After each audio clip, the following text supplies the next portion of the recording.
Palabra al senador Martínez Arcas.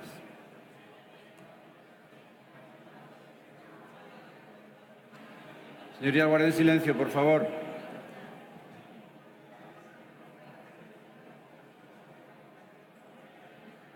Abandonen el hemiciclo en silencio, por favor.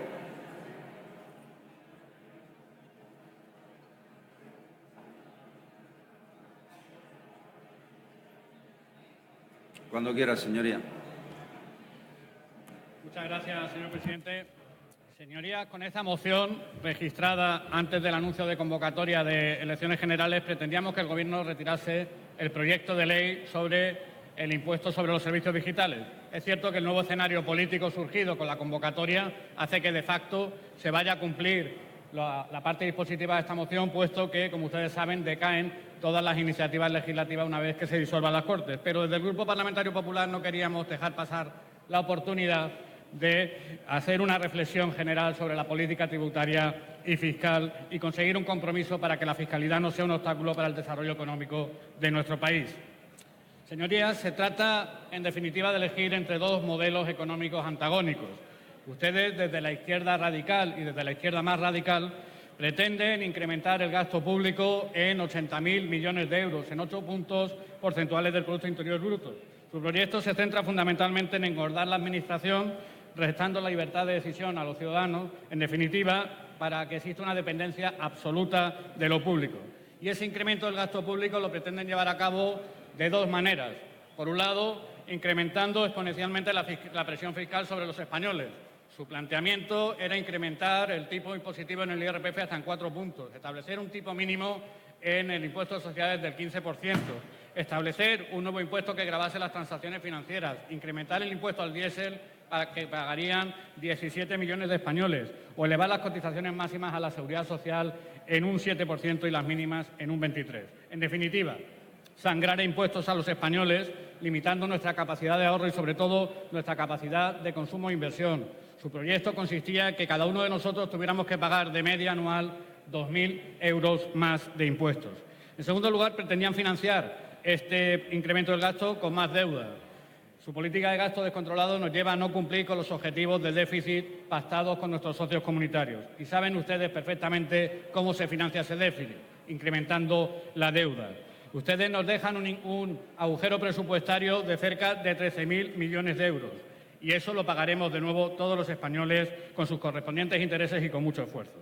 Frente a ese modelo trasnochado y fracasado de la izquierda, tenemos otro modelo, el que abandera el Partido Popular, el que hemos aplicado en nuestras dos etapas de gobierno anterior y el que volveremos a aplicar cuando recuperemos el Gobierno de España el día 28 de abril. Un modelo de política económica que se ha mostrado exitoso. Menos impuestos, más capacidad de inversión y consumo, más crecimiento económico, más empleo, más recaudación, menos déficit y unos servicios públicos gestionados de manera más eficientes.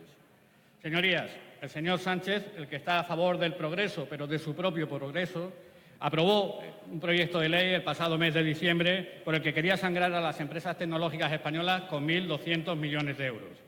La creciente globalización hace cada vez más necesario y más trascendente el papel de la economía digital. La digitalización de las empresas es un instrumento fundamental para garantizar la competitividad de nuestra economía en el corto y en el medio plazo y, sobre todo, una magnífica oportunidad para que nuestras pymes puedan abordar nuevos segmentos de clientes. Según estudios del sector, el crecimiento de un 10% de la digitalización de un país significa el incremento de 0,75% de su Producto Interior Bruto y reducir un 1% la tasa de paro. Cercenar ese crecimiento con el impuesto digital que ustedes estaban intentando poner en marcha situaba nuestra economía en una situación de desventaja competitiva con respecto a las economías de nuestro entorno. Crear la tasa digital, la tasa Google, como se conoce popularmente, iba a suponer un perjuicio importante a las compañías más digitalizadas que utilizan plataformas online para vender sus servicios. Ustedes pretendían gravar tres cuestiones. Por un lado, las plataformas de intercambio de productos y servicios, fundamentalmente utilizadas por pymes, porque las grandes empresas tienen sus propias plataformas. Este sector mueve 13.000 millones de euros al año. En segundo lugar, la venta de datos de usuarios, un sector de actividad que emplea a 350.000 personas en España hoy. Y, en tercer lugar, las plataformas de publicidad online, que suponen en estos momentos una facturación anual de 1.600 millones de euros.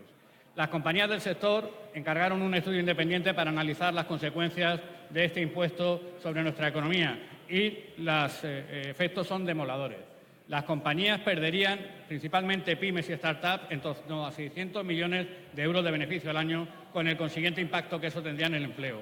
Nuestro Producto Interior Bruto se reduciría en torno a 600 millones de euros y, además, el incremento del coste de estos servicios, como consecuencia del impuesto, se repercutiría finalmente en el precio final. Ustedes, además, en ese inasequible afán recaudatorio que roza la confiscación, impulsan esta medida de manera unilateral. Son conscientes y conocedores de que la Unión Europea y la OCDE habían paralizado y suspendido la tramitación de un impuesto armonizado para el conjunto de la Unión Europea. Y esta decisión de crear el impuesto de manera unilateral tiene dos graves consecuencias. La primera es que está poniendo en peligro el mercado único digital. Y la segunda, y más importante si me apuran, es que hace menos competitivas a las empresas españolas con respecto a las que se radiquen en países de nuestro entorno. En el ámbito digital, señorías, trasladar un negocio es relativamente sencillo. No requiere de grandes infraestructuras como puede ser el sector agrícola, el sector industrial o incluso el sector turístico. Por lo tanto, la carga fiscal puede ser absolutamente determinante para la deslocalización de un negocio. Mención aparte merece la estimación de ingresos que el Gobierno de Sánchez pretendía llevar a cabo con este impuesto. Él nos decía que pretendían recaudar 1.200 millones de euros.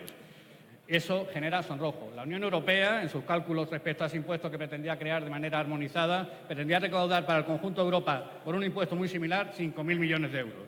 Nosotros representamos solo el 9% de la economía digital, de la actividad económica digital de Europa. Sin embargo, el señor Sánchez decía, el mago Sánchez, que íbamos a recaudar un 25% de lo que se pretendía por toda la Unión Europea. Ustedes han convertido la mentira en una forma de gobernar sin descaro. Mandaron un presupuesto a las instituciones comunitarias y se lo devolvieron con una sonrojante nota diciéndoles que le devolvieran uno de verdad, con datos reales. Pues aquí han hecho exactamente lo mismo. Con tal de que le cuadraran los números en el papel, ustedes han puesto una cantidad y se han quedado tan tranquilos. Conviene analizar, aunque sea puntualmente, algunos aspectos formales de la ley, porque también tiene muchas imperfecciones. Grava los ingresos y no los beneficios. Y gravar a una empresa que no está dando beneficios, sobre todo en sus comienzos, con nuevos impuestos, me parece que es una decisión absolutamente inacertada.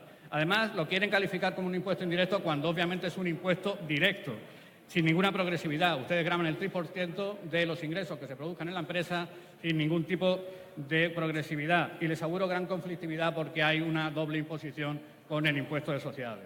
También hay lagunas en cuanto a su gestión que generarán inseguridad jurídica. Y un detalle, porque para ustedes puede resultar anecdótico, pero una vez más han demostrado una falta de sensibilidad con Ceuta y Melilla, puesto que han obviado que en Ceuta y Melilla existe una bonificación general del 50% en el sistema tributario español para toda la actividad económica y aquí, una vez más, lo han ignorado y no han pretendido aplicar esa bonificación. En definitiva, señorías, rechazamos este nuevo impuesto que quiere crear el Partido Socialista porque genera evidente inseguridad jurídica. Es antieconómico. Es un planteamiento político cortoplacista e insensato. Es perturbador porque discriminará a las empresas digitales respecto a las que no lo son y, sobre todo, sitúa a las empresas españolas en una evidente situación de desventaja respecto a nuestros competidores. Y, finalmente, porque lo iban a pagar, como todos los impuestos que ustedes plantean, los pequeños contribuyentes. ¿De dónde creen ustedes que iban a salir, si no, los 1.200 millones que ustedes pretendían recaudar de más?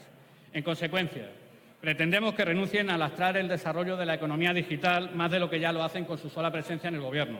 Pretendemos que asuman que la política fiscal es un instrumento eficaz para promover la actividad económica y pretendemos que comprendan que la mejor forma de incrementar la recaudación de las arcas públicas es fomentando el crecimiento económico y el empleo y no subiendo los impuestos.